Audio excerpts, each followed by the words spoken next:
नमस्कार दोस्तों, मैं हूं सीमा सिलावट और आप सभी का बहुत बहुत स्वागत है मेरी आज की इस वीडियो में।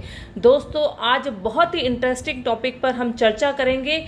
यह जो दोष है, आपने बहुत सारे पंडित या एस्ट्रोलॉजर ज्योतिषों से यह सुना होगा और इस दोष के बारे में अगर आप खुद जानना चाहते हैं कि आपकी कुंडली में भी कहीं ये दोष बन रहा है या नहीं बन रहा है, तो आप इस वीडियो को शुरुआत से लेकर अंत तक जरूर देखें। और अगर आप नए व्यूअर हैं तो प्लीज़ मेरी जो कुंडली बनाना और देखना कैसे सीखे फर्स्ट पार्ट से, वहां से आप देखना शुरू करें तो यहाँ तक इस वीडियो तक आपको आते आते पूरा अच्छे से समझ में आ जाएगा। और अगर आप बीच में से इस वीडियो को देखेंगे तो आपको शायद इतना क्लियर नहीं हो पाएगा। इसीलिए अगर आप कुंडली सब्जेक्ट में इंटरेस्ट रखते हैं, अगर आप ज्योतिष शास्त्र को समझना चाहते हैं, सीखना चाहते हैं, तो जो मेरा फर्स्ट पार्ट है वहां से आप देखना शुरू करें। और आज की जो हमारी वीडियो है वह है विष दोष के ऊपर। विष दोष बहुत चर्चा में रहता है यह नाम की यह दोष कुंडली में बनता है तो कैसे बनता है, किन ग्रहों की युति से बनता है, क्या क्या हानि हो सकती है आपको इससे, और इसका जो थोड़ा नाम है वह भी थोड़ा डरावना है, विष दोष। और वास्तव में इस दोष से हानि भी होती है, कैसे बनता है, क्या क्या हानि होती है, तो इसी टॉपिक पर हम चर्चा करेंगे। तो चलिए आगे बढ़ते हैं मेरी आज की इस वीडियो में। तो सबसे पहला हमारा पॉइंट है कि यह जो दोष है वह कैसे बनता है। देखिए, यह भी दोष बनता है चंद्रदेव और शनिदेव की युति से। बहुत सारी जो मैंने आपको बातें पिछली वीडियो में बताई हैं, 2-3 वीडियो भी है जो चंद्रदेव को लेकर ही है। मतलब यह जो चंद्र ग्रह है कहीं ना कहीं यही पीड़ित होता है, क्योंकि चंद्र का सीधा जो संबंध है, सीधा कनेक्शन है, वह होता है हमारे मन से। तो सबसे पहले हमारा मन ही इससे पीड़ित होता है और चंद्रदेव से या चंद्रदेव की युति से ही बहुत सारे दोष भी बनते हैं। तो यह दोष भी चंद्रदेव को लेकर ही बनता है और साथ में बनता है शनिदेव की युति से। तो यह जो दोष है वह बनता है शनिदेव प्लस चंद्रदेव की युति से। देखिए, जो शनिदेव है वह तो वैसे ही क्रूर ग्रह है, पापी ग्रह है, दुष्ट ग्रह है, और जो हमारा चंद्रदेव है वह सौम्य ग्रह है। तो आप समझ सकते हैं कि यह दोष कैसे चंद्रदेव को मतलब प्रभावित करता होगा, मन को प्रभावित करता होगा। और सबसे पहले इसमें भी कंडीशन होती है, ऐसे नहीं है कि आपकी कुंडली में कहीं शनिदेव चंद्रदेव की युति है तो विष दोष बन गया, ऐसा नहीं है। इसमें भी एक कंडीशन है, चंद्रदेव चाहे योग कारक है, मारक है, उससे कोई मतलब नहीं है। चंद्रदेव की स्थिति से इतना मतलब नहीं है जितना कि शनिदेव जो है वो मारक होने चाहिए। अगर शनिदेव मारक नहीं है, देखिए दोष तो बन रहा है चंद्रदेव के साथ में युति से, लेकिन दोष कौन बना रहा है? दोष बना रहे हैं शनिदेव। तो इसके लिए शनिदेव का योग कारक मारक स्थिति इनकी देखना बहुत ज्यादा जरूरी है। और शनिदेव अगर कुंडली में योग कारक नहीं है, मारक है, नीच की स्थिति में है और नीच राशि के साथ में बैठे हैं, 6, 8, 12 में बैठे हैं, तब यह दोष बनता है। तो यह पहली कंडीशन होती है कि शनिदेव इसमें मारक होने चाहिए। देखिए, जैसे कि नाम से ही पता चल रहा है कि चंद्रदेव की युति है, चंद्रदेव को प्रभावित करता है यह विष दोष। तो यहाँ पर परिणाम और जो हानि होती है, जो इसके रिजल्ट मिलते हैं विष दोष के, वह कैसे होते हैं? इसके जो रिजल्ट है वो सबसे ज़्यादा करते हैं मन को प्रभावित। चंद्रदेव मन का कारक है। मानसिक रोग सबसे ज़्यादा होते हैं, लेकिन मानसिक रोग को भी आप छोटा मोटा रोग नहीं कह सकते हैं, क्योंकि सबसे पहले दोष विचारों को लगता है, बीमारी विचारों को लगती है, और जो हमारे विचार है वह दूषित होते हैं। मानसिक रोग से ही बड़े बड़े शारीरिक रोग होते हैं। सबसे पहले ऐसे नहीं है कि कोई भी बीमारी जड़ से किसी इंसान को लगी और सीधा उसके शरीर को लगे, उसके मन पे उसका कोई प्रभाव नहीं हुआ है। सबसे पहले प्रभाव ही मन पे होता है, और मन से अगर वह प्रभावित हो गया, वह बीमार हो गया, तो धीरे धीरे उस रोग का प्रभाव उसके शरीर पर दिखने लग जाता है। तो मानसिक रोग भी एक बहुत बड़ा रोग है, यह दिखाई नहीं देता है, लेकिन यह पूरा मानसिक रोग धीरे धीरे शरीर को भी खत्म कर देता है। तो यहाँ पर मानसिक रोग से फिर शारीरिक रोग हो जाते हैं। और जो ये हार्ट अटैक वगैरह है या शुगर की प्रॉब्लम है, ये जो आजकल बहुत चलती हैं बीमारियां, ये मोस्टली 99% सारे मानसिक रोग से ही होते हैं। तो आप समझ सकते हैं कि मानसिक रोग से कितनी बड़ी बड़ी बीमारियां हो सकती हैं। तो ये सारे जो रोग हैं वो सारे मानसिक रोग चंद्रदेव के कारण होते हैं। चंद्रदेव प्रभावित है शनिदेव से, तो मानसिक रोग होगा और धीरे धीरे वह शरीर को भी प्रभावित करेगा। देखिए, रोग अगर आप कुंडली से देखें कि आपको कौन कौन से रोग हो सकते हैं। देखिए, वैसे तो हर एक ग्रह से बहुत सारे रोग होते हैं, लेकिन मेन जो रोग होते हैं वो मैंने आपको थोड़ा, क्योंकि इतना बड़ा बताऊंगी सारा एक एक घर से रिलेटेड रोग तो बहुत बड़ी वीडियो बन जाएगी, तो थोड़ा फॉर एग्जाम्पल मैं आपको समझा देती हूँ। यहाँ पर एक लगन कुंडली ली है मैंने, सिंह लगन की कुंडली है, तो मैं आपको समझाऊंगी कि अगर शनिदेव और चंद्रदेव की युति हर घर में कौन कौन से रोग दे सकती है। क्योंकि जिस घर में शनि और चंद्र की युति होगी और शनिदेव अगर वहां पर स्थिति अच्छी नहीं है, मारक है, तो वहां पर बनेगा विष दोष, और वह विष दोष उस व्यक्ति को कैसी बीमारी दे सकता है। तो और यह दोष बनता कैसे है कुंडली में, वो भी आप समझ जाएंगे इस एग्जाम्पल से। तो यहाँ पर देखिए, यहाँ पर फर्स्ट हाउस है, यहाँ पर अगर शनिदेव और चंद्रदेव की युति है तो यहाँ पर देखिए चंद्रदेव तो मारक हो ही गए हैं। शनिदेव, यहाँ पर शनिदेव देखिए अष्टम द्वादश थ्योरी लगती है, सातवें और दूसरे घर से अपन देखते हैं तो लग्नेश के अति शत्रु हैं, तो शनिदेव यहाँ पर क्या हो गए हैं, मारक।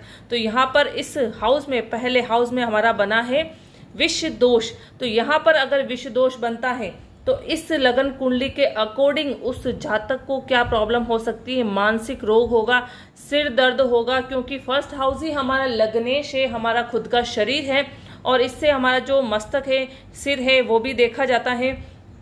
तो सबसे पहले सिर दर्द की प्रॉब्लम, माइग्रेन की प्रॉब्लम, ये जो छोटी मोटी जो और बीमारियां होती है वो सारी होने लग जाएगी, क्योंकि शनिदेव जिस घर में बैठे हैं उस घर को सबसे ज्यादा इफेक्ट करेंगे और उस घर से रिलेटेड बीमारी भी देंगे। तो यह सारा प्रभाव फर्स्ट हाउस में होगा।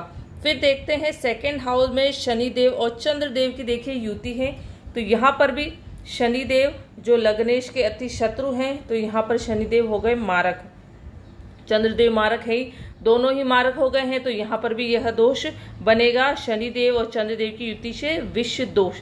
फिर यहाँ पर क्या प्रॉब्लम हो सकती है, यहाँ पर प्रॉब्लम होगी नेत्र रोग। देखिए, दाई आंख जो है वह हम देखते हैं दूसरे घर से, और बाई आंख होती है वह 12वें घर से। तो दाई आंख या नेत्र रोग होता है, मुंह का रोग होता है, क्योंकि जो बोली, किसी इंसान की बोली कैसी है वह हम दूसरे घर से देखते हैं, तो मुंह के रोग हो सकते हैं, मुंह के साथ साथ गले के रोग हो सकते हैं इस घर से। तो अगर शनि चंद्र की युति से यहाँ पर यह दोष बन रहा है, तो ये जो मैंने रोग बताए हैं, आंखों के, मुंह के, गले के रोग, वह रोग हो सकते हैं, और यहाँ पर यह दोष भी बनेगा।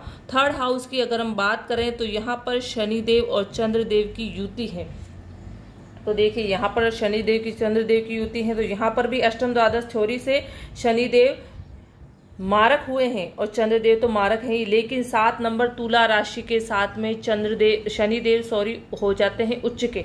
तो यहाँ पर उच्च के हुए तो इसका मतलब ये नहीं है कि यह योग कारक हो गए हैं।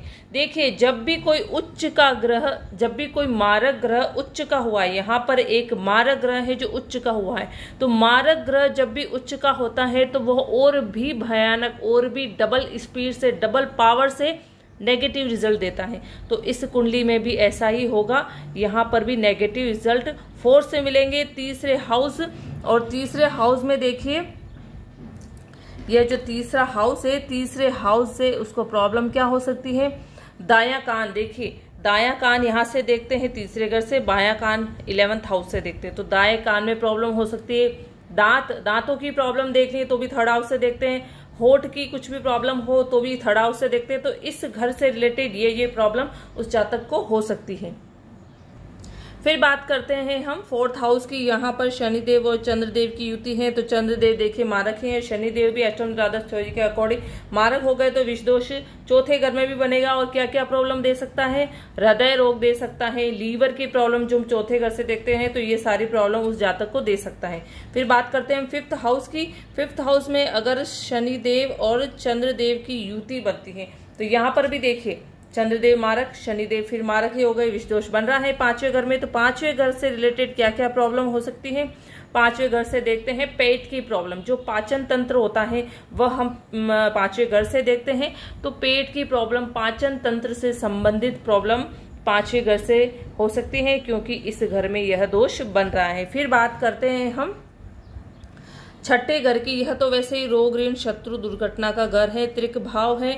तो यहाँ पर देखिए अगर सूर्य देव की स्थिति अच्छी है, मान लीजिए कि सूर्य देव 4th हाउस में है तो लग्नेश की स्थिति अच्छी है, तो यहाँ पर शनि देव और चंद्र देव दोनों का क्या बनेगा, विपरीत राजयोग। विपरीत राजयोग अगर इस कुंडली में बन जाता है, क्योंकि 6, 8, 12 में ही इनकी राशि है, 6, 8, 12 में ये खुद बैठे हुए हैं, विपरीत राजयोग बन रहा है तो योग कारक हो जाएंगे, तो इनको कोई भी प्रॉब्लम यहाँ पर नहीं होगी। और अगर सूर्य देव की स्थिति अच्छी नहीं है, सूर्य देव यहाँ खुद 12th हाउस में बैठे हैं, क्योंकि लग्नेश स्ट्रांग नहीं होता है तो विपरीत राजयोग नहीं बनता है। यह पहली कंडीशन है इस राजयोग के बनने की।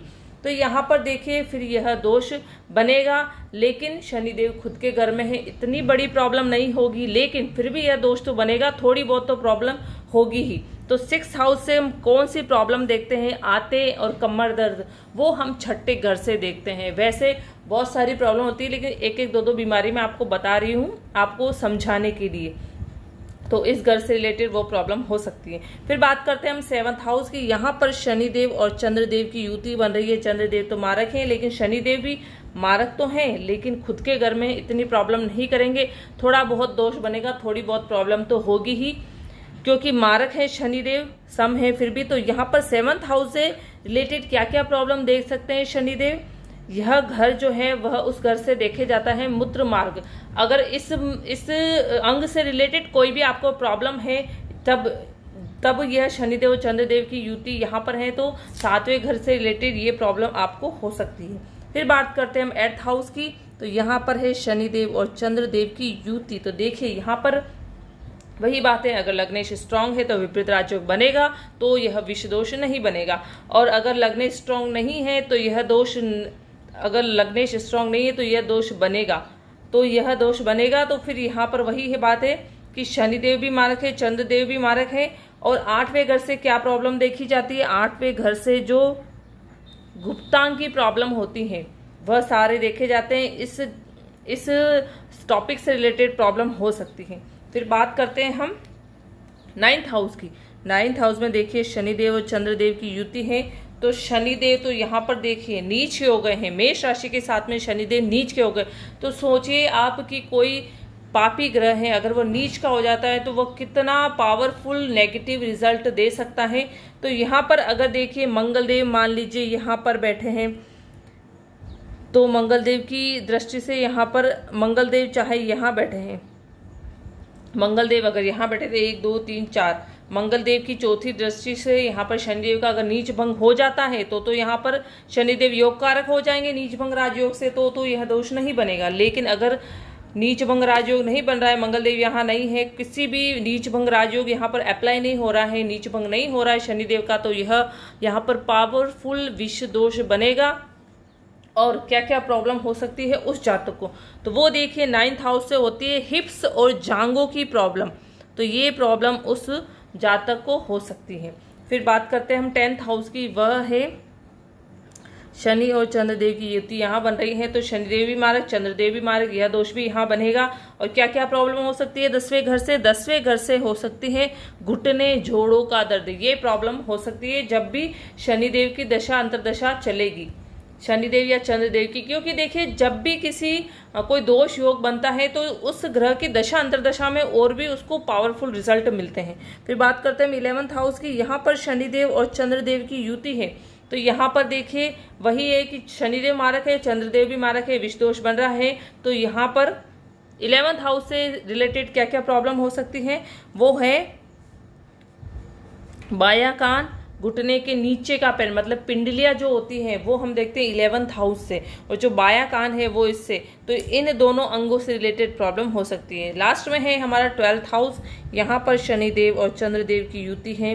तो वही बात है, लग्नेश अगर स्ट्रांग है तो विपरीत राजयोग बनेगा, तो यह दोष नहीं बनेगा। लग्नेश स्ट्रांग नहीं है तो यह दोष बनेगा, और यह दोष बनेगा तो फिर 12वें घर से नेगेटिव रिजल्ट क्या मिलेंगे उस जातक को, वह बाईं आंख का, और जो हमारा रोग प्रतिरोधक क्षमता है वह भी काफी कम हो जाती है। तो यह 12th हाउस से रिलेटेड सारे उसको नेगेटिव रिजल्ट मिलेंगे।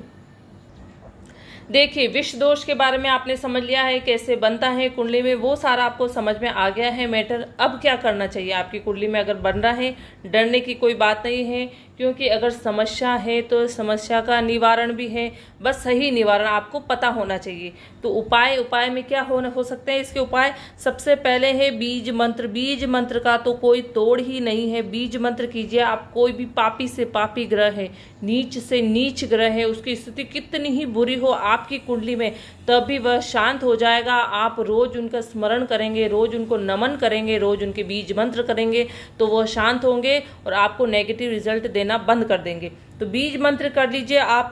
शनिदेव के कीजिए, शनिदेव को शांत करने के लिए। चंद्रदेव के कीजिए, चंद्रदेव को स्ट्रांग करने के लिए। तो दोनों ही तरीके से बीज मंत्र अगर आप इन दोनों ग्रहों करते हैं तो बहुत अच्छे इसके रिजल्ट आपको मिलेंगे।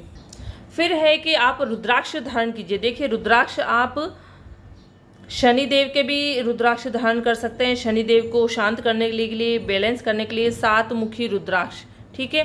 फिर आप चंद्रदेव के भी कर सकते हैं 2 मुखी रुद्राक्ष। चंद्रदेव का जो है वह है 2 मुखी रुद्राक्ष। 2 मुखी रुद्राक्ष अगर आप धारण करते हैं तो चंद्रदेव की स्थिति बहुत अच्छी हो जाएगी। तो शनिदेव का 7 मुखी धारण कर सकते हैं और चंद्रदेव का 2 मुखी धारण भी कर सकते हैं। शनिदेव की स्थिति कितनी खराब हो, चंद्रदेव की स्थिति कितनी खराब हो, तो भी आप ये रुद्राक्ष धारण करें।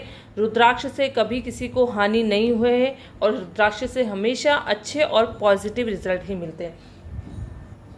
फिर बात करते हैं हम रत्न की। देखिए रत्न तो हम शनिदेव का तो धारण कर ही नहीं सकते हैं, क्योंकि शनिदेव का रत्न तो वैसे ही बहुत सोच समझ के धारण किया जाता है। और अगर कुंडली में कभी भी किसी की कुंडली में आप देख लीजिए, एक ये बहुत ही नॉलेज वाली बात है कि शनिदेव और चंद्रदेव की युति है, चाहे शनिदेव योग कारक है चाहे चंद्रदेव योग कारक है। लेकिन अगर शनिदेव चंद्रदेव के साथ में बैठे हैं तो कभी भी अगर आपकी कुंडली में वह लग्नेश है, चाहे केंद्र के मालिक है, फिर भी आपको शनिदेव का रत्न धारण नहीं करना है, क्योंकि चंद्रदेव पर इसका बुरा इफेक्ट पड़ता ही है। तो शनिदेव का रत्न तो बहुत सोच समझ के धारण किया जाता है। और इस दोष में तो शनिदेव मारक हो तभी ये दोष बनता है, तो शनिदेव का तो रत्न धारण करने का सवाल ही नहीं उठता है। फिर बात करते हैं हम चंद्रदेव की। चंद्रदेव की अगर स्थिति अच्छी है और चंद्रदेव के अगर आप कुंडली के अकॉर्डिंग रत्न धारण कर सकते हैं तो आप चंद्रदेव का मोती धारण करें, या फिर मून स्टोन जो चंद्रमणि जिसको हम कहते हैं चंद्रमणि, वो आप धारण कर सकते हैं। इससे भी क्या है, देखिए अगर मन स्ट्रांग होगा तो शनिदेव का जो थोड़ा नेगेटिव इफेक्ट है वो उस पर कम होगा, क्योंकि स्थिति इनकी अच्छी हो गई है तो ये उन पे कितना हावी होंगे, तो इनकी स्थिति अच्छी होगी तो यह ग्रह इतना कमजोर नहीं पड़ेगा। तो जरूरी है शनिदेव को शांत करें और साथ में जरूरी है कि चंद्रदेव को भी स्ट्रांग करें, क्योंकि जो पापी ग्रह है उनको शांत करना है, लेकिन जो निर्बल है, जो वीक है, जो बलहीन ग्रह है, उसको स्ट्रांग करना भी उतना ही जरूरी है। तो जरूरी है कि आप चंद्रदेव को भी स्ट्रांग करें। ये सारे मैंने आपको उपाय बताए हैं, ये उपाय कीजिए। तो अगर आपकी कुंडली में फिर भी यह दोष बन रहा है तो उस दोष से जो आपको नेगेटिव रिजल्ट मिले वो सारे खत्म हो जाएंगे और धीरे धीरे इन उपाय से आपकी कुंडली से ही यह दोष बिल्कुल चला जाएगा। और एक बात मैं और बताना चाहूँगी, इस दोष से सिर्फ मानसिक और शारीरिक कष्ट होता है। कोई फाइनेंशियल प्रॉब्लम है या फिर घर में ग्रह कलेश है या फिर स्त्री को कोई दुख पहुँचा है, संतान को है या आपके लाइफ पार्टनर को, ऐसा कुछ भी नहीं होता है। इस दोष में सिर्फ चंद्रदेव पर इफेक्ट होता है, मानसिक रोग होते हैं, धीरे धीरे फिर शारीरिक रोग होते हैं। बस ये रोगों से ही रिलेटेड इससे परिणाम मिलते हैं, बाकी इससे और कोई दूसरे नेगेटिव रिजल्ट नहीं मिलते हैं।